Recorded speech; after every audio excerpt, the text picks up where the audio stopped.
À tout le monde. Bonjour tout le monde. Alors, bienvenue à cet épisode du balado autour du traducteur. Et mon invité, dans le cadre de la série La traduction au quotidien, est Marc-André Gaudry d'Antidote, qui vient nous parler, je pense qu'aujourd'hui, on va faire connaissance parce que on est tous et toutes, les traducteurs et les traductrices, quotidiennement, on travaille avec Antidote, mais on ne connaît pas les gens qui sont derrière Antidote et on n'a pas beaucoup de contact avec eux. Et c'est un peu la même chose de l'autre côté aussi. Alors, Marc-André, j'aimerais ça que vous vous présentiez un petit peu aussi, avant de plonger dans Antidote, on va faire connaissance. Euh, Pouvez-vous nous dire un petit peu votre parcours? Qu'est-ce qui vous a amené chez Antidote? Puis qu'est-ce que vous avez fait aussi? En fait, moi, je suis un passionné de la langue en première des choses. J'ai fait des études en linguistique à l'université. Et même quand j'étais dans mon programme en linguistique à l'UQAM, à ce moment-là, j'avais déjà vu en fait la perspective de pouvoir travailler un moment donné chez Antidote. J'avais vu des demandes d'emploi passer pour lesquelles je me disais, ah, j'aimerais ça dans 3 ans, dans 4 ans, une fois que j'aurai fini mon programme, j'aimerais ça finir à cet endroit-là. Une fois que j'ai fini en fait, mon programme en linguistique, je me suis retrouvé à travailler, à faire la traduction et la révision dans certains secteurs. Puis par après, dès qu'il y a une ouverture qui s'est faite, dès qu'il y a un poste qui s'est ouvert chez Antidote, j'ai tout de suite sauté sur l'occasion de poser ma candidature. En fait, pendant vos études aussi, on n'a pas, on pense antidote, on pense informaticien et on pense, mais quelqu'un comme vous là, qui arrive chez Antidote, vous avez un bagage en linguistique, mais c'est vaste la linguistique. Donc, vous êtes intéressé beaucoup à la grammaire dans votre parcours à l'université. Oui, en fait, j'étais dans un profil qui était pour la rédaction et la révision. Donc, à ce moment-là, j'avais beaucoup plus de cours de grammaire que dans le parcours profil général, par exemple, où est-ce qu'on voit un petit peu plus les fondements et la linguistique appliquée. Donc, à ce moment-là, j'avais déjà un quand même gros bagage de grammaire, auquel, en plus, je suis un peu un petit codeur du dimanche, là. J'ai appris à programmer un peu pour le plaisir dans, en tout cas, c'est un de mes intérêts dans la vie. Donc, après ça, en fait, ce savoir-là, ces compétences-là m'ont été utiles après ça dans mon travail chez Druid. C'est ça, parce que c'est pas un profil facile à trouver pour les gens, l'équipe d'Antidote, quand ils veulent embaucher quelqu'un qui a vos connaissances en linguistique et puis qui code ou qui a une certaine facilité à comprendre le codage. Ouais, surtout ouais, pour l'équipe, en fait, ça, des gens qui sont les infolinguistes chez Druid, là, les personnes qui travaillent dans le correcteur d'Antidote, c'est des personnes, c'est ça, qui ont à la fois une formation linguistique et pour beaucoup, en fait, une formation également en informatique. Et ça, c'est le genre de compétences qu'on retrouve pas nécessairement. Il y a pas tout le monde en informatique qui s'intéresse à la linguistique et il n'y a pas tout le monde en linguistique qui s'intéresse à l'informatique. Même, je dirais qu'il y en a très peu, en fait. Et c'est rajouté, il y a une couche qui a été rajoutée quand vous avez ajouté l'anglais aussi, donc ça demandait des compétences, d'excellentes compétences dans les deux langues.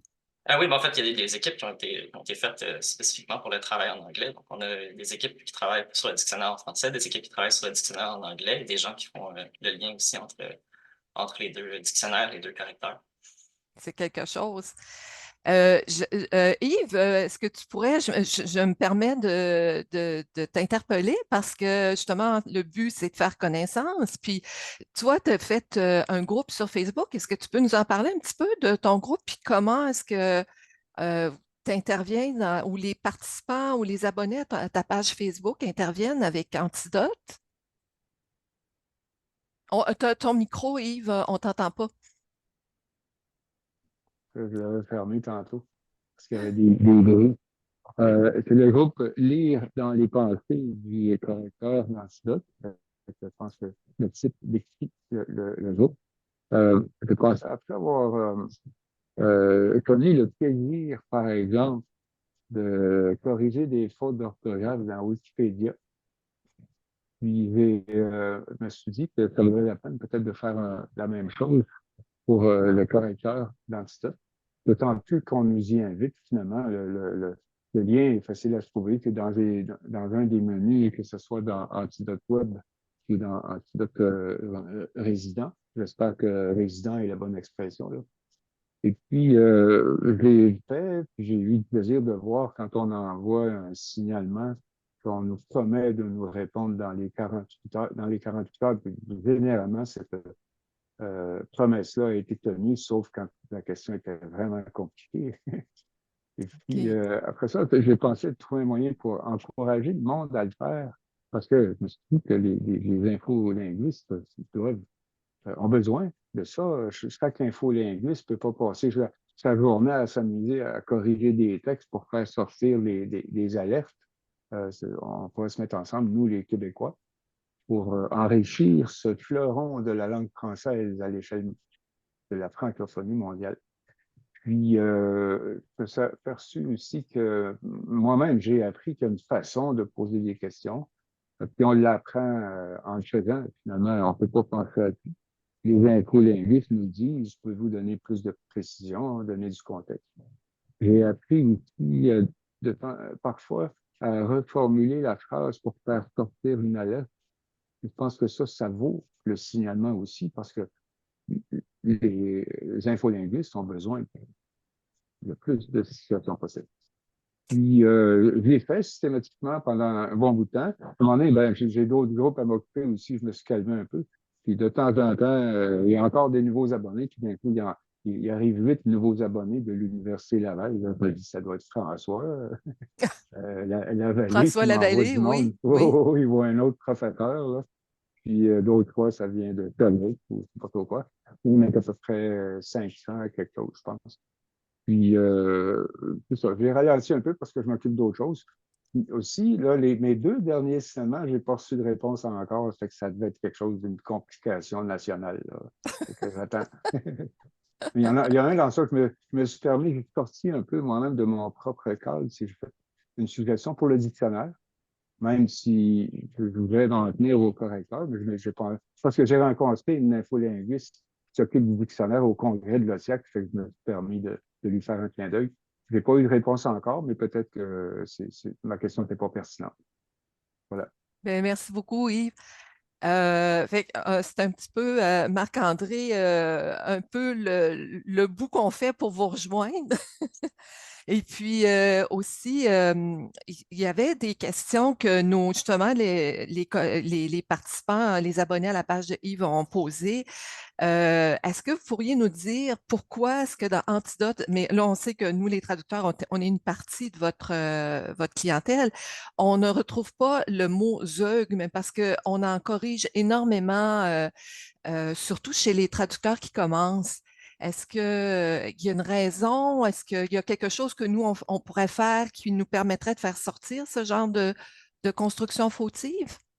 En fait, c'est ça, c'est le problème avec les œuvres, mais aussi d'une certaine façon les anacolytes, Oui, c'est c'est vrai. ça, ces structures-là, c'est que bien souvent la difficulté qui vient à repérer un zeug ou un anacolyte, est plus au niveau du sens de la phrase. En fait, les compléments qui sont, admettons, quand on a un verbe qui va se rattacher à 2 compléments, et les compléments, eux, se construisent avec un complément indirect, un complément direct, ce genre de choses-là par rapport à un verbe. C'est pas nécessairement clair pour le correcteur que le rédacteur s'attend à ce que ces compléments-là soient rattachés au verbe. Et à ce moment-là, le correcteur lui, peut préférer voir ça comme ah ben à ce moment-là, il manque un complément à ce verbe-là. Ou, dans le cas où c'est justement dans le cas des anacolytes, où est-ce qu'on va avoir carrément par exemple, je donne un exemple d'anacolyte, c'est allongé sur la plage, le soleil lui brûlait la peau, par exemple. Oui, absolument. Ce genre de phrase-là. Euh, il y a des difficultés pour le correcteur à savoir, c'est ça, pour le correcteur à déduire qu'on n'a pas une structure, en fait, qui est peut-être 100% poétique ou syntaxiquement, en fait, c'est correct, entre gros guillemets, mais au niveau du sens, ça prend absolument, en fait, ça demande à accéder à l'intention, à lire dans les pensées, en fait, du rédacteur, ce que le correcteur, lui, ne peut pas faire. C'est ça. Donc, il y a le côté sémantique. C'est ça qui est. Oui. Et c'est ça, il y a certains indicateurs sémantiques, en fait, qui sont insérés dans le correcteur, qui lui permettent de savoir, des fois, il y a certains verbes qui peuvent seulement être construits avec des compléments qui sont des objets, d'autres avec des compléments qui sont des humains, ce genre de choses-là. Et ça lui permet, en fait, de trouver des problèmes dans des phrases et justement, la personne qui va rédiger un ZEUG, dans certains cas, va avoir des alertes de compléments manquants, va avoir des ruptures parce que le verbe ne peut pas se construire d'une certaine façon. Et ça, c'est un bon indicateur pour la personne qui écrit qu'il y a probablement une erreur dans sa phrase et en fait, de lire attentivement et d'apporter soi-même les modifications. Mais il y a toujours en fait, apprendre à un ordinateur à comprendre le sens, c'est quelque chose en fait, c'est un défi que des gens essaient de relever depuis les années 70. Donc, C'est très. Est-ce que avec l'intelligence artificielle, on pourrait arriver à parce que vous commencez à intégrer, ben, ça fait un bout de temps, là, vous intégrez l'intelligence artificielle. Est-ce que vous prévoyez que ça pourrait aider à résoudre ce genre de problème-là? c'est sûr que, parce que l'intelligence artificielle, comme on la comprend, l'intelligence artificielle qui permet de générer des textes ou de reformuler des textes, euh, ce que ça permet, en fait, c'est de reconnaître des motifs dans la langue. Et à ce moment-là, les EUG et les anacolites, c'est des problèmes qui peuvent être évités si on reformule une phrase, si on la modifie de sorte en fait, se baser sur des motifs qui sont, on va dire, qui sont grammaticaux. Donc, ce genre de solution-là peut être utile pour pouvoir reformuler une phrase et éliminer une anacolute qui aurait été insérée. Mais ça va toujours être difficile pour puis ça, c'est le problème, en fait, de tous les agents conversationnels, de toutes les Oui, ouais. intelligences artificielles génératives, c'est que corriger la phrase, pour eux, c'est facile. Expliquer pourquoi la phrase a été corrigée, c'est un tout autre défi. Puis à ce moment-là, pour le correcteur, c'est un besoin qui est assez important. En fait, c'est l'explicabilité, d'expliquer pourquoi une erreur a été corrigée. En fait, il faut que la personne aussi, quand se fait corriger son texte, il faut qu'elle apprenne pourquoi elle a fait une erreur. Je vais vous poser quelque chose, une question qui me vient à l'esprit, là. Est-ce que ce serait possible de puiser dans le dictionnaire d'Antidote pour corriger? Euh, Ah, par ben, exemple, aller voir dans l'anacolute que vous proposiez mais là, je sais, moi, je ne connais rien à l'informatique, là. Je vois juste une possibilité. Parce que c'est là que se trouve le sens, une partie de la sémantique, puis vous l'avez déjà dans votre outil? en fait, c'est ça, le correcteur se sert à 100% du dictionnaire. Les OK, mots qui sont dans le d'accord. dictionnaire, c'est ceux qu'ils utilisent pour comprendre la phrase. Mais comme je dis, il y a toujours une limite, en fait, aux indicateurs sémantiques que tu peux mettre sur les mots pour que en OK. fait, le correcteur puisse distinguer de ce qui est une phrase acceptable et d'une phrase qui n'en est pas. Euh, on va toujours préférer, en fait, que le correcteur puisse accepter des choses qui seraient, en fait, tu sais, dans le fond, la phrase, la langue française peut donner lieu à des phrases qui sont sémantiquement très figurées, en fait, très poétiques. Et à ce moment-là, de limiter sur le genre de complément, par exemple. Tu sais, le soleil ne peut pas théoriquement être allongé sur la plage, mais peut l'être syntaxiquement. Ça, c'est pas un problème. OK. Donc, OK, là, je commence à comprendre. Par contre, si on y va avec le schéma agent, objet, instrument, source, qui est sémantique et grammatical, qui est comme je dirais la charnière entre le sémantique et puis est-ce qu'on peut pas, on n'aurait pas, ça c'est ma thèse de doctorat là, qui vous parle là, c'est pour ça que j'ai fait ça pendant des années de temps, mettre dans le dictionnaire justement ces schémas-là. Agent comme le soleil, ça peut pas. Je comprends le côté poétique, mais si on reste avec un style, mettons, administratif, dire c'est un texte administratif ou donc déjà on met ça de côté. En tout cas, je vous poserai la question plus parce que on pourrait passer toute l'heure et plus encore là-dessus. Oui. Mais je suis en train de penser à ça. Et puis, il y a une autre question aussi qui nous revient constamment encore là. Je trouve que c'est bon qu'on puisse se parler. C'est la fameuse écriture inclusive, rédaction épicène. Et quand on a fait la rencontre préparatoire, vous et moi, une chose que vous avez passée comme remarque qui m'a vraiment, j'avais jamais réfléchi à ça, c'est que la rédaction épicène, elle vient des gens et non pas, elle ne vient pas d'un dictionnaire ou d'un organisme comme l'Académie française qui dit ah c'est comme ça qu'il faut écrire maintenant. Ça vient des gens, d'où la multiplicité des façons d'écrire. Alors nous, ça devient un vrai casse-tête parce qu'un client X veut avoir le point médian, le client Y va avoir les doublons, le client Z va avoir les parenthèses. Et puis là, on jongle dans la même journée avec ces trois clients-là. Donc, là, par contre, vous offrez, justement, je vais mettre d'ailleurs le lien vers votre blog, l'article de blog 11 fonctions utiles en traduction. Vous avez un filtre pour la rédaction épicène, hein, qui maintenant dans la dernière version, là. Oui, en fait, c'est un filtre qui permet justement d'identifier les endroits, les emplacements où est-ce qu'il pourrait y avoir du travail qui soit fait à ce niveau-là. Donc, si on utilise le mot par exemple, auteur, à ce moment-là, il va avoir, dans le filtre, il va être surligné et ça va indiquer, est-ce que ce terme-là, vous vouliez en fait qu'il soit écrit de façon épicène? Est-ce que vous voulez plutôt utiliser un terme neutre plutôt que d'utiliser un terme qui serait genré, ce genre de choses-là. Donc, ça permet en fait de, de repérer les emplacements plus que de les corriger directement. On a vu apparaître des mots, moi j'ai appris ça il y a quelques mois pour un cabinet où je travaillais, patientèle qui est apparu parce qu'on ne veut plus parler de patient et de patiente, mais on parle de patientèle. Alors, ce serait ce genre ou le corps professoral, on ne veut plus parler de professeur ou des choses comme ça, ou le corps, je pense qu'on parle le corps étudiant aussi, pour ne pas dire les étudiants et les étudiantes, certains clients, là, encore là, parce qu'il y en a d'autres que ça ne les dérange pas, là, de dire les étudiants ou parler des étudiantes et des étudiants. Donc, c'est un peu vers ça que le filtre s'en va, c'est de proposer des tournures neutres et c'est à nous de juger si on l'utilise ou non. Ouais, en fait, c'est un peu c'est vraiment ce que prône Druid, en fait, c'est d'aller vers l'utilisation de structures neutres plutôt que d'utiliser le doublet abrégé ou à la limite, en fait, Ah, le doublet complet. Le doublet abrégé amène plusieurs problèmes. Par exemple, l'antidote est capable de reconnaître quand on utilise le point médian ou si on utilise des parenthèses, il est capable de les comprendre dans bien des cas. Mais si on utilise simplement des points, ça, c'est un problème en fait, pour la lecture, le traitement de la langue par ordinateur.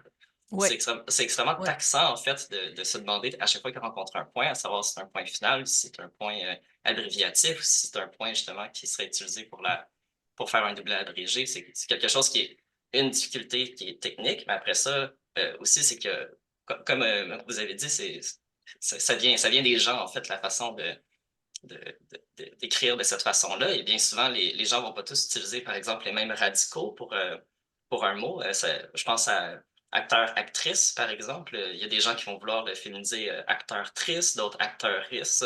Et ça, c'est tout autre, un tout autre panier de difficultés, en fait, là, qui est qui est à prendre en compte. En fait, c'est ça que je trouvais, c'est que Antidote, vous faites justement, on vous propose beaucoup de choses, vous faites du ménage, vous êtes comme l'ordre dans le chaos. Nous, les traducteurs, on est dans le chaos, hein. Ça, c'est tout le temps et de plus en plus, dans une certaine mesure, parce qu'on est appelé, les traductions, il y a beaucoup de traductions qui sont prises en charge par l'intelligence artificielle, les choses répétitives, mais quand il y a des choses, des nouvelles technologies et tout ça, donc on est appelé à proposer dans le feu de l'action là, des termes. Et puis souvent, les chercheurs ne s'entendent pas non plus, ils ont trois, quatre termes et tout ça. Ça, c'est un autre problème aussi. Et on en rajoute une couche avec la rédaction épicène quand on a des nouveaux termes, puis que justement, c'est des nouveaux postes et tout ça. Donc, vous êtes comme, vous faites le ménage, mais vous faites un ménage régulièrement parce que vous nous envoyez aussi des mises à jour périodiquement. Fait que vous êtes vraiment, merci à vous. On n'a pas les mêmes besoins. Puis, justement, quand vous avez eu la chance de toucher à deux, vous avez été à la fois, vous avez commencé comme infolinguiste et maintenant vous êtes lexicographe. C'est quoi la différence? J'imagine que c'est le côté informatique. Euh, Mais là, qu'est-ce que vous êtes amené à faire actuellement en tant que vous êtes plus dans le dictionnaire ou vous faites le pont entre les deux? Ouais, ben, En c'est tant- vraiment, ouais. L'infolinguiste, c'est la personne qui va travailler c'est la personne qui, en fait, code la grammaire dans Antidote. Antidote suit une grammaire, un code linguistique. En fait, l'infolinguiste, c'est la personne qui fait essentiellement le lien entre l'aspect strictement linguistique et l'aspect informatique du logiciel. Les lexicographes, on travaille dans le dictionnaire. À ce moment-là, nous, on ajoute des mots, justement, on va mettre les indicateurs sémantiques, on va définir les mots, toutes les définitions dans le dictionnaire. Ça, c'est une personne à qui je parlais de mon travail était surprise de ça. C'est des humains qui écrivent les définitions dans le dictionnaire. C'est pas quelque chose qui est généré automatiquement. Il y a pas, tous les exemples ont été écrits à la mitaine, les synonymes, tous les liens ça, de synonymie ont été faits manuellement. Donc, les traductions sont faites par des personnes aussi. Ça, c'est tout un travail justement qu'on fait dans mon équipe et dans l'équipe du dictionnaire en anglais. OK, donc, et c'est aussi, ça a une influence, comme tout à l'heure, vous disiez, le correcteur va toujours puiser dans le dictionnaire. Donc, Oui. ce que vous faites se répercute aussi sur les notifications, les alertes qu'on reçoit? Ben, pour que le correcteur comprenne un mot, il faut qu'il soit dans le dictionnaire. Ça, si on ajoute un mot, en fait, ça améliore nécessairement le correcteur parce que ça lui permet à ce moment-là, de le comprendre dans une phrase. Et si on dit justement que ce mot-là, c'est un objet, c'est un humain, ça l'aide à construire en fait, à avoir certains comportements. Quand on ajoute un verbe, de dire comment le verbe se construit, à ce moment-là, ça permet au correcteur, ça améliore le correcteur nécessairement parce qu'à ce moment-là, il comprend comment utiliser ce verbe-là dans une phrase. Donc, tous les ajouts qui sont faits dans le dictionnaire nécessairement améliorent le correcteur. Puis, l'autre question que je me pose aussi, c'est en quoi le dictionnaire, là, puisque tout est interrelié, là, on commence à comprendre ça, là, le dictionnaire d'Antidote est différent du Zito, par exemple, ou du TLFI, là, le Trésor de la langue française informatique ou informatisé là, pour le I. Euh, TLFI, on peut le mettre de côté parce que je sais que ça a arrêté vers 1993, je crois, mais c'est encore très utile pour nous. Mais un qui est très présent, moi je suis à Sherbrooke, là, puis je côtoie des gens qui ont fait leurs études en traduction à Sherbrooke, puis eux, c'est la première chose que c'est Usito avant le correcteur, le dictionnaire du correcteur. Est-ce que votre mission, vous, c'est par rapport à Antidote, le correcteur et tout ça, le dictionnaire, là, je parle. Usito a une autre mission, je pense, hein, Ben, en tant que tel, en bout de ligne, la mission des dictionnaires reste toujours la même, c'est de consigner en fait la langue française telle qu'elle est utilisée. Mais c'est ça, certains dictionnaires vont avoir vont inclure plus de mots que d'autres. Et ça peut être pour toutes sortes de raisons. Ça peut être soit par prudence, ça peut être aussi par euh, simplement pour au niveau, en fait, il y a des dictionnaires qui vont pas vouloir mettre toutes les dérivations de certains mots. Par exemple, on va mettre juste le verbe, mais on va pas mettre un adjectif qui serait dérivé à partir du verbe. Antidote va avoir tendance à ajouter beaucoup plus de mots qu'un dictionnaire comme Isito parce que Antidote en fait, c'est ça, les mots sont utilisés par le correcteur. Ça veut pas dire qu'on ajoute n'importe quoi non plus. Par exemple, si on compare avec d'autres dictionnaires en fait, de lexicographie populaire comme oui, le Wiktionnaire, par exemple. Sur le Wiktionnaire, on retrouve essentiellement tous les mots. Si on cherche un mot sur Internet, il va se retrouver sur le Wiktionnaire parce que quelqu'un qui rencontre le mot va aller le définir sur le Wiktionnaire. Dans Antidote, on a des étapes de plus. On peut pas simplement. C'est pas parce qu'on rencontre un mot que nécessairement il va être ajouté. Il doit avoir une certaine. Il doit être légitimé dans la langue. Il doit avoir en fait il doit être fréquent, il doit être utilisé par les gens, il doit pouvoir être bien défini parce que si les gens s'entendent pas sur la définition d'un mot, en fait, c'est pas un consensus dans la langue. Et à ce moment-là, s'il n'y a pas de consensus, c'est difficile de le définir. Donc ça, c'est le genre d'effet. Il y a un travail qui est fait pour tous les ajouts qui sont faits dans le dictionnaire Antidote, mais nécessairement, on va devoir en ajouter plus quand même que certains dictionnaires qui n'ont pas les mêmes besoins que nous, là. Aussi, les gens qui vous envoient justement des mots nouveaux, vous regardez un petit peu, c'est comme je disais l'autre fois, je vous disais, si Yves et moi, on envoie chacun le même mot, puis vous savez qu'on se connaît, puis qu'on collabore ensemble, ben, vous allez voir ça comme une occurrence qui vous est signalée et non pas comme deux occurrences. Par contre, j'ai un collègue de Colombie-Britannique qui envoie un mot, vous avez un Européen qui vous envoie un mot, ben là, ça fait comme trois demandes qui arrivent. Donc, ça fait une fréquence, ça augmente la fréquence du mot, d'où l'augmentation de l'intérêt que vous allez porter à ce mot-là, hein, c'est ça?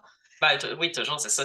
Surtout s'il y a de la répartition, en fait, si le mot est utilisé à plusieurs endroits dans la francophonie, c'est ce qu'on appelle justement tu sais, la dispersion de l'emploi, ça lui donne en fait de la légitimité, mais c'est un des critères parmi d'autres. C'est ça, tout un ensemble de critères qu'on doit évaluer, mais si justement plusieurs personnes ressentent le besoin de voir ce mot-là dans le dictionnaire, c'est probablement parce qu'il y a une raison pourquoi il devrait l'être. OK.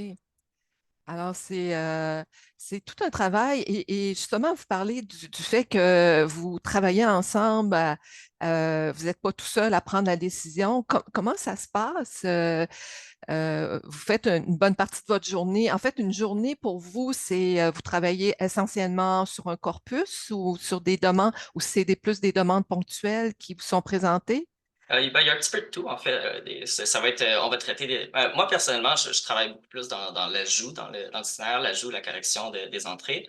Mais il y a certains de mes collègues qui vont travailler plus sur la traduction, il y en a d'autres qui vont travailler sur la phonétisation, parce qu'on offre ça, la prononciation des mots dans le dictionnaire. D'autres personnes qui vont travailler sur l'étymologie, ça prend un petit peu de tout. Mais c'est ça, moi, je travaille principalement sur l'ajout, donc ça va être de traiter beaucoup des demandes justement qui viennent de la clientèle. Je vais traiter sinon c'est ça, ça va être, je vais passer des fois sur des corpus, comme vous dites, dans des listes et essayer de voir quel vocabulaire peut être augmenté dans le dictionnaire. Et la décision se prend où? À un moment donné, vous vous proposez, vous dites, bon, je propose tel ajout, mais la proposition de l'ajout, c'est vous faites des réunions d'équipe pour statuer si tel terme doit être versé ou non à la dernière version d'Antidote?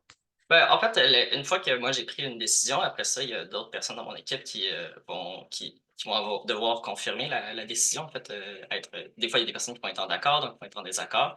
Et par après, on a toujours des processus en fait d'assurance qualité où est-ce qu'on Mhm. revoit tout ce Ah qui a été oui. ajouté dans le dictionnaire. Il y a des gens qui vont repasser par-dessus et on va. Si justement il y a des gens qui sont en désaccord avec une décision que j'ai prise, on va en discuter nécessairement.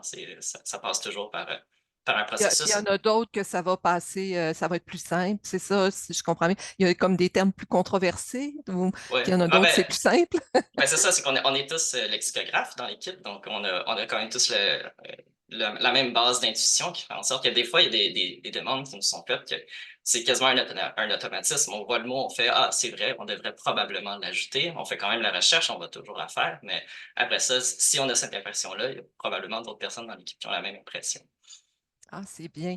Justement, pour revenir à la recherche que vous avez à faire, vous la faites dans différentes grammaires aussi. Là, ça, on regarde ça du point de vue grammatical pour laisser de côté un petit peu le dictionnaire avec des noms, des substantifs et tout ça, là. Vous regardez parce qu'il y a des structures grammaticales qui évoluent aussi, qui deviennent désuètes, qui sont moins utilisées et tout ça. Vous regardez dans des grammaires comme le grévis ou est-ce qu'il y a différentes grammaires? Moi, ça fait tellement longtemps que je n'ai pas ouvert mon grévis, je m'en confesse. Ben, en fait, on va dire la base antidote a été construite à partir principalement du grévis. Ah, Euh, OK. mais en bout de ligne, les grammaires se veulent toutes en fait une description de la langue. Donc, la langue fonctionne d'une certaine façon, les grammaires vont la décrire chacun à leur façon, mais en bout de ligne, ce qui est une structure grammaticale qui est dite acceptable ou non, restent essentiellement les mêmes. C'est juste que les gens n'analysent pas la langue de la même façon. Donc, nous, on s'est basé principalement sur les grévismes, mais après ça, justement, quand il y a des structures grammaticales sur lesquelles on doit discuter, en fait, ou dont on doit parfois débattre, mais on doit puiser dans toutes les grammaires. En fait, tout ce qui se dit sur la langue Il y devient en un a argument un, important. il y en a un là, que je me rappelle que j'avais fait à la maîtrise, c'était le bien que qui est beaucoup utilisé avec l'indicatif, qui était à bannir quand je faisais ma maîtrise, ça fait très longtemps, là. Puis là, je me suis rendu compte que ça passait plus l'indicatif avec bien que, là.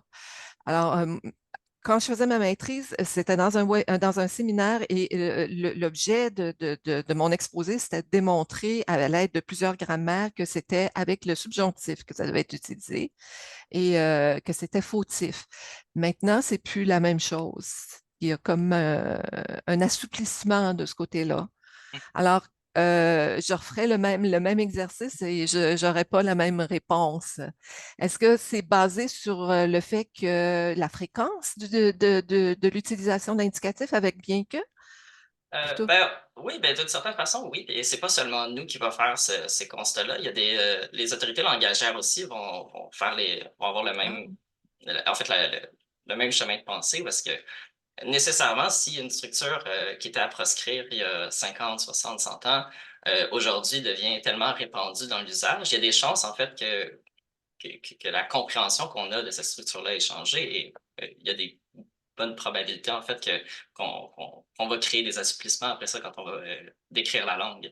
Ça ne veut pas dire après ça que ces structures-là ne sont pas critiquées par certaines ah grammaires. oui, critiquer, oui. Oui, Mhm. et nous, dans Antidote, en fait, on suit toujours cette ligne-là. Si c'est critiqué quelque part, on va le mentionner. Et ça, c'est pertinent justement pour les gens qui font de la rédaction ou de la révision, qui vont vouloir éviter, en fait, se garder en fait une certaine protection par rapport au travail qu'ils font. Ben, ils vont avoir tendance à éviter tout ce qui est marqué comme étant critiqué. Ça ne veut pas dire que nous, on le condamne personnellement, mais ça signifie qu'on indique qu'il y a quelqu'un quelque part qui le condamne et donc que ça peut être prudent de ne pas utiliser ces structures-là ou certains mots dans le dictionnaire.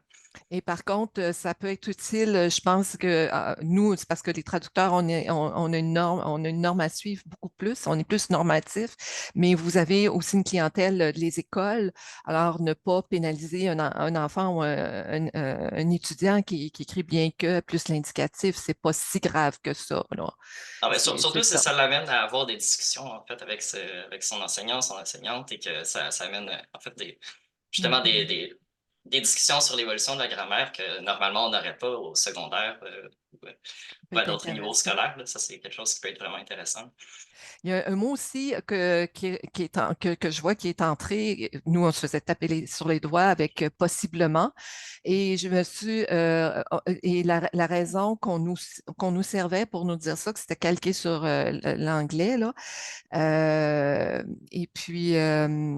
Là, ça passe. Alors, il y a eu un assouplissement aussi de ce côté-là, puis que c'est considéré comme ça respecte la façon de former des mots en français. Alors, pour cette raison-là, je me suis rendu compte avec le temps que ce qu'on nous montrait, c'est sûr que ça commençait, la traduction et tout ça, il y avait beaucoup de choses qui étaient intuitives et qui n'étaient pas basées sur des corpus, parce que, comment est-ce qu'on peut prouver que c'est un calque de l'anglais, même si ça a la même, à première vue, ça le semble, mais c'est pas toujours le cas, là. On est deux langues, c'est deux langues quand même qui ont beaucoup de points communs, l'anglais et le français, là. C'est pas toujours évident. Donc, c'est ça, moi je vois des choses là, qui ont beaucoup changé. Et puis, c'est ça. Et puis, il y avait aussi une autre question qui a été posée. Allez-vous avoir une API un jour? C'est posé parce que c'est plus facile à intégrer dans. Là, c'est le côté informatique. Est-ce que vous allez en avoir une pour pouvoir intégrer ça dans les environnements de traduction? Ben, en fait, Antidote est déjà intégré dans certains environnements de traduction, mais ce qui se passe, en fait, c'est que bien souvent, c'est des collaborations qui se font entre Antidote et certains logiciels. Il y a des gens qui ont fait des demandes de travailler avec Antidote pour l'intégrer dans leur logiciel. Donc, c'est quelque chose on n'a pas, c'est pas quelque chose qui se fait non plus à la demande. On a des équipes qui travaillent tout le temps sur l'intégration. On a une équipe qui travaille spécifiquement là-dessus, des professionnels chez Druid. Donc, c'est toujours des questions qui se posent.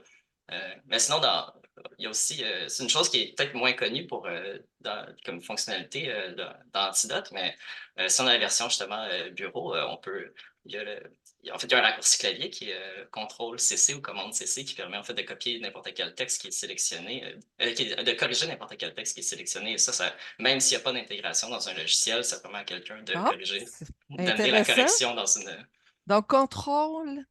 contrôle CC ou commande CC selon l'environnement. Sinon, OK, c'est dans la petite fiole en haut, justement, il y a l'option corriger la sélection. OK. Ça permet, c'est ça, des fois de contourner certaines limitations. Ah, c'est intéressant. Ben, je prends ça en note, certainement. Puis aussi dans la dernière version d'Antidote, vous avez ajouté pour beaucoup de fonctions pour les traducteurs qui sont vraiment intéressantes. Parce qu'on peut comparer. Moi, personnellement, je l'aime beaucoup, justement, parce faut acheter les deux modules. On peut encore acheter seulement la version française si on n'a pas besoin d'anglais. Mais si on achète les deux, on peut se promener facilement du module en français vers le module en anglais et vice-versa. Et voir les traductions, il y a un petit filtre filtre qui nous permet de masquer ou de laisser de voir s'afficher les traductions. C'est très, très intéressant. Puis, vous avez aussi les traductions de co-occurrence. Ça, je ne savais pas que ça. Je regardais ça. Un exemple que vous donnez dans le blog, les 11 fonctions utiles en traduction, c'est eagerly embrace, accueillir avec empressement. Eagerly embrace, encore là, souvent, nous, en traduction, on est comme hypnotisé par la tournure, l'anglais. Il faut qu'on réfléchisse avant de penser à quelque chose d'automatique. Ça ne vient pas automatiquement. Puis, je trouvais que c'est quelque chose de très précieux. Vous êtes reconnu justement pour les co-occurrents, hein, les co-occurrences, Antidote. Ça m'a. En fait, on a des dictionnaires de concurrence qui sont publiés, mais aussi, c'est quelque chose. Quand j'ai rencontré des gens qui faisaient de la traduction, souvent le premier commentaire qu'ils me font, c'est à quel point le dictionnaire des concurrences bilingues les aide à trouver justement des structures, des tournures assez rapidement, en fait, pour traduire. C'est ça, C'est des, bien. des choses qui sont parfois un petit peu plus figées en anglais, qui ne se traduisent pas littéralement en français. Dans le dictionnaire bilingue, en fait, il y a beaucoup de bonnes solutions qui sont proposées. Et le dictionnaire des concurrences n'a pas nécessairement été conçu pour ça, mais l'utilisation qui en est faite fait en sorte que c'est un outil qu'on peut développer dans cette perspective-là. Donc, autant c'est ça, on met quand même, on travaille vraiment fort justement sur cet aspect-là du dictionnaire des Moi, concurrences. je ne connaissais pas jusqu'à ce que je regarde cet article-là. Je m'en confesse et j'invite tous mes collègues à l'utiliser parce qu'on est constamment aux prises avec des co-occurrences en traduction. Et puis, il y a aussi la façon de choisir la bonne préposition dans les deux Mhm. langues, encore là, qui est très intéressant. Parce que aussi, on a des collègues qui traduisent aussi bien vers l'anglais que vers le français. Alors, à un moment donné, quand on se promène comme ça d'une langue à l'autre, le risque de calquer, par exemple, on traduit en anglais, d'avoir la préposition comme en français et vice-versa, ben, il est là, hein, même si on est très à l'aise dans les deux langues, là. Je trouve que c'est très, très bien aussi. Oui, il y a une fonctionnalité ça, qui a été ajoutée dans Antidote 11 qui est ça, ce qu'on appelle à l'interne le prépositionnaire. En fait, c'est une option qui permet d'afficher les prépositions à l'intérieur d'une entrée. Donc, dans les exemples, justement, quand on va mettre des exemples, on va souvent se forcer, ou pas tendance se forcer, mais avoir tendance à mettre des exemples qui utilisent les prépositions avec lesquelles se construisent certains mots, certains verbes. Parce que je sais qu'en anglais, notamment, c'est une grande difficulté, en fait, de savoir la différence entre going to the restaurant et going at the restaurant, par exemple, ce genre de choses-là. Mhm, Puis, mhm. et justement, de les exemplifier correctement dans le dictionnaire, c'est une des choses qui, selon moi, aide beaucoup à avoir Puis le genre de il y a aussi structure. les phrasal verbs qui n'existent pas. On n'a pas de pendant en français. Des fois, c'est une préposition, des fois, c'est une particule qui Mhm. automatiquement va avec le verbe. Alors, c'est pas toujours évident. Puis ça, je trouve que nous, on est toujours pris on est coincé dans le temps, la productivité, tout ça, là, c'est vraiment important. Puis aussi, parce que nous, on travaille beaucoup avec la mondialisation, avec des gens qui travaillent pour des cabinets ici, mais qui sont en France ou en Belgique ou ailleurs. Et vous avez la possibilité, on peut régler on peut faire des réglages, les paramétrer, là, les réglages selon qu'on est au Québec, en Belgique ou en France. Vraiment très bien. Puis on peut le faire aussi selon nos clients. Si on a des clients en France, là, on sait qu'on doit paramétrer ça autrement. Ouais, puis C'est et on peut enregistrer n'importe quel jeu de réglage. Ça, c'est une chose. Une fois qu'on a sélectionné le réglage, on les enregistre. Après ça, dès qu'on passe c'est ça, un autre client d'un ou un besoin à autre l'autre. pays, c'est ça. Ouais. Ça s'est beaucoup amélioré. Puis il y a le fameux orthographe traditionnel et l'orthographe, le nouvel orthographe. Mais ça, c'est aussi, j'ai remarqué que très peu de clients nous le réclament. En tout cas, nous, dans notre métier, très peu de clients réclament le nouvel orthographe. Est-ce que vous avez ce sentiment-là que il peine à faire sa place, le nouvel orthographe Ouais, c'est curieux parce qu'on parle de nouvelle orthographe, mais c'est les rectifications orthographiques de 1990, donc ça fait déjà. Oui, oui, c'est ça. C'est surprenant, hein? Ça fait mal. Mais en fait, c'est que faut le voir un peu d'un point de il faut pas le voir comme un ensemble. Il y a les rectifications orthographiques, il y en a qui sont plus adoptées que d'autres. Et nous, on le voit dans la fréquence d'utilisation des mots. Comme par exemple, oignon, on le sait, les gens ne veulent pas écrire oignon sans le i. Donc, Ah, OK, ça c'est- n'a pas passé, ça. ben, D'accord. ça passe difficilement. On le consigne quand même dans le dictionnaire. Si on, justement, on active les réglages pour voir l'orthographe rectifiée, on va le voir, mais les gens ne l'utilisent pas, et ça, on le sait. Mais il y a d'autres, par exemple, de retirer l'accent circonflexe sur connaître, par exemple, paraître, ces Ah genres de oui, mots-là. oui, oui, oui. Je sais que personnellement, dans mon usage personnel, c'est naturel, je les mets plus, et même, il faut que j'y pense si je dois, si je dois écrire en orthographe traditionnelle, d'ajouter l'accent circonflexe. Puis je sais que dans les écoles, surtout au Québec, il y a justement, il y a des gens qui vont pousser davantage pour utiliser L'orthographe. l'orthographe rectifiée. Ouais. C'est toujours une chose aussi, c'est que s'il y a des enseignants qui ont appris juste d'une certaine façon à comprendre la grammaire, comprendre l'orthographe, qui après ça donnent le cours de français, des fois, ça peut prendre du temps, en fait, avant que ces gens-là passent d'un système à l'autre. Ça ne veut pas dire qu'il y en a qui vont pas le faire, qui voient pas les avantages de l'orthographe rectifiée ou certains types d'avantages, mais le changement prend nécessairement du temps, mais je pense qu'on le voit de plus en plus. Mais en tout cas, nous, on le voit dans les fréquences d'utilisation des mots. Donc, C'est intéressant, c'est vraiment intéressant, mais c'est ça, personnellement, je pense que ça m'est arrivé une ou deux fois dans ma carrière d'avoir à utiliser l'orthographe rectifiée, puis je pense que je l'ai oublié. Ça a été le réviseur qui a ramassé le problème. Parce que c'est pas. En fait, le problème, c'est un automatisme, là, tant qu'on s'est développé l'automatisme.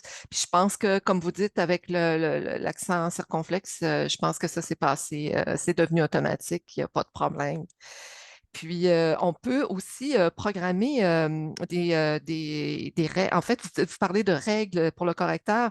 Je dirais la terminologie pour nous, les traducteurs, parce que vous donnez l'exemple de, par exemple, que quote va se traduire par estimation, mais si vous avez un client qui veut avoir devis, par exemple, absolument, c'est possible de programmer pour que ça sorte, pour pas qu'il y ait d'alerte si vous écrivez devis, puis que là, il dit, mais non, il faut que ça soit estimation, et il va, autrement dit, il ne sortira pas d'alerte, là, ouais. si, Ben, OK. d'une part, en fait, on peut taire des alertes, on peut leur dire ne m'avertis plus pour pour cette correction-là, si on veut vraiment insister pour utiliser un terme. D'une autre part, on peut aussi utiliser son dictionnaire personnel, ses règles personnelles pour pouvoir ajouter en fait des règles de remplacement. Si on se dit, ah ben moi, ce mot-là, tout le temps, je veux pouvoir le changer pour tel autre mot, mais on crée une règle. Dès que tu repères ce mot-là, indique-le-moi. Antidote va toujours le signaler à partir des règles du dictionnaire personnel. OK, ah, mais c'est très, très bien.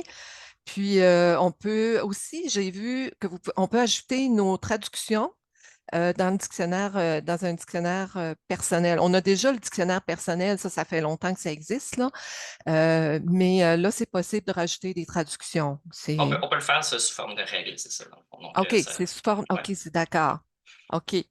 Puis l'autre, moi, j'ai trouvé tellement ça intéressant, c'est afficher ou corriger dans une seule langue. Parce que souvent, on a beaucoup de textes qui sont en colonne. Donc, à gauche, on a l'anglais, à droite, le français. Puis là, on passe on sélectionne le correcteur, puis là, il passe tout. Donc, il y a possibilité de lui dire, ben, regarde juste le français, occupe-toi pas de l'anglais, par Et exemple. c'est ça, il y a carrément, dans les outils statistiques, on peut voir aussi quelle proportion du texte est en français, quelle proportion du texte est en anglais pour le correcteur bilingue. Et à ce moment-là, si on veut corriger seulement le français, idéalement, on veut s'assurer qu'il a lu tout le texte en français, qu'il sait que c'est du français, de pas en fait, avoir de pas lire des mots et de les signaler comme si c'était des mots de l'anglais, par exemple. C'est ça, Ouais. exactement. Fait que ça, c'est vraiment bien. Et aussi, vous avez une possibilité de comparer le style. Ça, c'est, par exemple, on lui dit, je vais avoir tel type de texte, c'est ça? Moi, je veux avoir un texte élégant. Alors, est-ce que tu vas me corriger en fonction de cette exigence-là que j'ai? Si c'est pas assez élégant, tu vas me sortir plus d'alerte ou...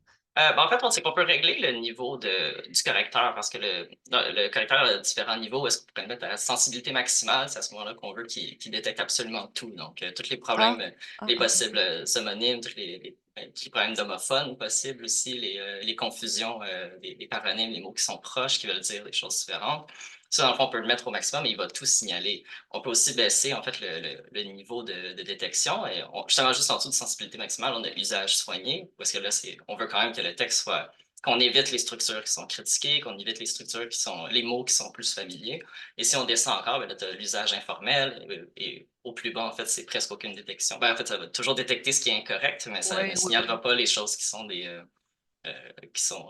questionnables, en fait, qui dépendent de la volonté du correcteur. OK. Donc, c'est vraiment intéressant de voir tout ça, là. Et puis, ben voilà. Fait que je ne sais pas si Yves, avais-tu encore ou s'il y en a qui ont des questions à poser? Oui, Oh, je pense OK. on n'a pas beaucoup parlé des guides en comparaison, par Hum, exemple, de la mhm. vitrine linguistique ou de l'équivalent fédéral. Il y a pas un très grand nombre d'articles. Fait que j'aimerais ça, je me mettre une note l'utiliser plus souvent, je dirais, parce que quand j'ai consulté la vitrine linguistique, clé du français pratique, j'ai pas mal trouvé réponse à mes questions. Mais on perd quelque chose à ne pas consulter les guides. Et une des questions que je me pose, c'est vitrine linguistique, la BDL, Banque de dépendance linguistique, est quand même mise à jour assez régulièrement, là. Je ne sais pas ce que ça veut dire régulièrement, mais si on lit certains articles une fois par année ou une fois par 2 ans, on s'aperçoit d'une évolution. Même chose du côté fédéral. Mais dans quelle mesure les guides d'Antidote sont mis à jour? Les guides d'antidote sont surtout construits par rapport aux corrections du correcteur. Donc, par exemple, à chaque fois qu'il y a une correction, c'est quelque chose qui est peut-être pas très clair nécessairement. En fait, ce que je veux dire, c'est qu'il n'y a pas nécessairement tout le monde qui le sait, mais si on clique sur le titre de la détection, ça va souvent nous amener à l'article de guide qui explique la règle. Donc, à ce moment-là, à chaque fois qu'il y a du travail qui est fait dans les corrections, les guides vont toujours suivre. Les guides sont en cohérence avec la façon dont le correcteur se comporte. Au-delà de ça, en fait, à tous les 2 mois, on publie des articles sur le blog qui sont des points de langue, qui sont souvent des enquêtes un petit peu plus étoffées sur certains sujets de la langue. Et à chaque fois qu'on fait ce travail-là, ça demande beaucoup de recherche, beaucoup de travail justement en amont, qui font en sorte que souvent on va aller retravailler ou peut-être améliorer certains articles des guides. Donc ça, c'est un travail qui est fait en continu. C'est pas un travail, on fait pas des tâches systématiques de révision des guides, mais au fur et à mesure qu'on travaille dans le dictionnaire, qu'il y a des changements qui sont faits dans le correcteur, les guides sont mis à jour en même temps. Ben, merci. Merci. Sophie? Bonjour, est-ce que vous m'entendez bien? Oui, très bien. OK. En fait, Sylvie, si vous me permettez de vous tutoyer parce que j'ai oublié votre nom de famille, demandait tantôt si vous alliez avoir une appli. J'ai peut-être manqué la réponse, mais est-ce que vous allez l'avoir sur Android éventuellement? Moi, ça serait parce que c'est disponible sur les iPhone, iPad, là, les Apple, mais c'est toujours pas disponible dans le Play Store. Fait que ça serait moi qui est plus Android que Apple, Mhm. euh, pour moi, c'est quelque chose qui me manque beaucoup. Quand est-ce que vous prévoyez l'avoir éventuellement? Il n'est pas prévu, ou du moins surtout à court terme, d'ajouter Antidote Mobile, en fait, qui est essentiellement le dictionnaire d'antidote qu'on trouve sur iPhone. Ce qu'on propose à ce moment-là, c'est toujours si vous pouvez accéder à Antidote Web, c'est accessible à partir de n'importe quel navigateur. Donc, même sur un téléphone Android, on peut aller accéder à Antidote Web où est-ce qu'on va avoir le dictionnaire et le contenu des guides. Donc, ça, c'est la solution en fait qu'on propose aux gens qui sont en ce moment sur Android. Parfait, merci. Et est-ce qu'il y avait d'autres questions, d'autres interrogations? Ou Yves, as-tu autre chose? Oh, ben, à chacun de vos chapitres, j'avais quelque chose à dire, là. Mais quand tu as parlé de possiblement, je suis tout de suite allé voir la vitrine linguistique. C'est un des exemples où c'est une formule qu'on voit souvent. Je vais aller le chercher, là. Je suis désolé, possiblement. Nous, en tout cas, c'était éventuellement qu'il fallait jamais mettre possiblement dans une traduction, c'était éventuellement. Oui, puis éventuellement, ça veut pas dire, c'est pas une traduction de eventually, ça, Non, c'est on ça, sait. exactement. Mais ce que je veux dire, c'est que la BDL, donc la vitrine linguistique, est riche en commentaires comme celui-ci. Possiblement, est-ce un emprunt en constatant la très grande fréquence de possiblement au Québec, qui dépasse largement son usage en Europe francophone? On peut tout au plus considérer que son emploi a pu être favorisé par la présence de l'anglais possible. Mm. Mais ce que j'aime de la BDL, donc la vitrine linguistique, c'est qu'il y a beaucoup de ces commentaires-là. Autrement dit, ça laisse place à la subjectivité. Puis, du côté fédéral aussi, sauf qu'ils ne sont pas toujours d'accord, là, mais la question qui se poserait, c'est est-ce que c'est fréquemment dans les réflexions de l'équipe de linguistes d'Antidote, l'évolution ponctuelle? Ouais, c'est toujours des fois, en fait, souvent, ça va souvent provenir de requêtes. Il y a des gens qui vont avoir des observations et qui vont nous le faire remarquer. Nous, après ça, on va aller enquêter. Mais aussi, on fait nous-mêmes le travail, même à l'interne, on se pose des questions. On est des utilisateurs d'Antidote aussi, pour les gens Ah qui ouais, travaillent OK. avec Antidote. Et bien souvent, c'est des questions qu'on se pose. C'est, comment est-ce qu'on traite ce mot-là? On le sait que c'est discutable. On sait qu'il y a des gens qui ont qui vont critiquer tel mot. Est-ce qu'on dans le dictionnaire en ce moment, c'est la façon comment on le traite ici. On ressent le besoin en fait de mettre ça, la BDL va mettre souvent beaucoup de temps de. Ces fiches sont assez riches en contenu. Nous, ce qu'on va mettre souvent, c'est des notes dans le dictionnaire. On va le voir dans le volet difficulté à droite si on pense que c'est pertinent en fait de mettre de l'information de cet ordre-là. Nécessairement, le dictionnaire, c'est pas un dictionnaire qui est encyclopédique, donc on n'a pas non plus notre objectif, c'est pas non plus de décrire l'évolution de l'acceptation du mot dans la langue, mais plutôt en ce moment, c'est quoi son statut, c'est le genre de note qu'on va mettre. La BDL a une autre vocation, en fait, qui lui permet de faire ce genre d'article-là. Intéressant. J'aurais une autre chose dans un autre domaine. Euh, une façon de poser les questions, c'est supposons que les utilisateurs n'étaient pas invités à commenter le correcteur. Comment se fait les changements? Est-ce qu'il y a un certain nombre d'infolinguistes qui ont le mandat de tester Antidote avec des textes ou dans quelle mesure les corrections, autrement dit, viennent des commentaires des utilisateurs, Mm. ou dans quelle mesure elles viennent à l'interne chez WD? En fait, Antidote est testé sur des corpus de plusieurs milliers de phrases à chaque semaine, en fait. Et OK, OK. à chaque version, ça va être testé sur des corpus de plusieurs millions de phrases. Constamment, on passe Antidote sur de nombreux textes et nécessairement, on trouve des choses à corriger. Il y a des choses, en fait, qui datent de vraiment très longtemps, des structures qui sont vraiment difficiles pour un ordinateur à comprendre, qu'on corrige à chaque version. Et il y a toujours, c'est de l'amélioration constante. Et ce genre de test-là fait en sorte aussi, puis ça c'est important, que quand on apporte un changement dans ça, quand on corrige un comportement dans une phrase, que nécessairement, on va faire les tests pour que ça n'ait pas un impact négatif sur le caractère et que ce soit toujours une amélioration. Et ça, souvent, on va le voir quand on corrige un comportement. Toujours, ça corrige le comportement dans plein d'autres phrases. C'est ça qui est intéressant, en fait, dans le travail en suivi qui se fait dans le correcteur. Ça répond très bien, merci. Oui, c'est très intéressant. Alors, si on résume, nous, le bout de chemin qu'on peut faire, Marc-André, c'est quand on vous signale quelque chose, c'est de donner le plus d'informations, la phrase, même un ouvrage sur lequel nous, on s'est appuyé pour justifier le changement qui serait apporté et tout ça. Donc, c'est très utile pour vous. Ah, toujours, c'est ça. Plus il y a on peut jamais avoir trop d'informations, mais on peut facilement ne pas en avoir assez. Donc, si justement il y a un comportement qui pose du doute chez une personne, ou si quelqu'un en fait n'a pas le même avis sur l'utilisation d'un mot dans le dictionnaire, c'est toujours de nous dire le contexte dans lequel on l'a rencontré, le contexte dans lequel on a rencontré le comportement qu'on observe, ça signifie la phrase complète. Des fois aussi, si ça peut être un petit peu plus long, Un ça peut peu plus aider long, aussi. le paragraphe, par Oui, ça, exemple, ça, hein, ça c'est peut ça, toujours ça aide. aider. Et c'est ça, justement, si quelqu'un veut conteste en fait une décision qui est prise dans Antidote, ben, de nous dire d'où vient l'information qui leur permet justement de contester. Ça, c'est toujours un bon point de départ pour nous. Ça crée on le sait après ça, en fait, d'où provient ce qui est contentieux et nous, on peut tout de suite justement faire la recherche en fonction de ça. Vous répondez rapidement dans les 48 heures, même plus rapidement.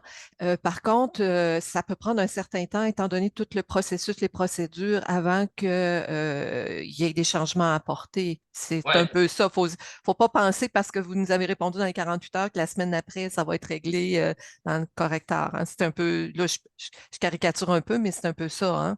non, c'est ça. Les changements sont apportés dans chaque version. Donc, à ce moment-là, si on apporte, si on, justement, on vous répond et on vous dit on a réglé ce problème-là, on a modifié le comportement du Mhm, correcteur, mhm. faut s'attendre à ce que dans la prochaine version du correcteur, à ce moment-là, ce changement-là, enfin, ait été apporté. Ou ici, c'est pas dans cette version-là, ça va être dans la suivante. Donc, Donc, ça peut prendre un certain un temps. Oui. certain temps, quelques semaines, parce que c'est ça. Faut pas s'inquiéter de ça. Du moment que vous nous avez répondu, ça veut dire que c'est en branle. Merci. Mais s'il n'y a pas d'autre chose, on va se terminer ici. Et puis, je vais mettre le lien. Euh, Là, on va être, vous allez pouvoir voir l'enregistrement sur Facebook. Ça va rester pendant quelques jours sur Facebook Live parce qu'on a fait un Facebook Live. Et peut-être dans 2 ou 3 semaines, je vais mettre ça sur la. Là, je fais un essai, là, parce que je me rends compte que les gens vont regarder plus l'enregistrement sur Facebook Live. Puis, à long terme, je vais mettre ça sur la chaîne de YouTube de Traninter et je vous informerai, Marc-André, pour que vous sachiez que c'est rendu là. Mais si vous avez envie de le partager avec vos collègues, ça va être sur Facebook Live pour quelques jours encore. Alors, merci à tout le monde. Merci beaucoup, Marc-André, d'avoir pris le temps de venir nous parler. Je pense qu'on va mieux se comprendre. Et puis, il ne faut pas hésiter à poser des questions, comme avec Yves. Yves nous l'a expliqué. Merci. On est toujours bienvenus, ça, je le sens très, très bien. Vous avez fait passer le message. Merci beaucoup. Au revoir tout le Merci. monde. Merci. Au Au revoir. revoir.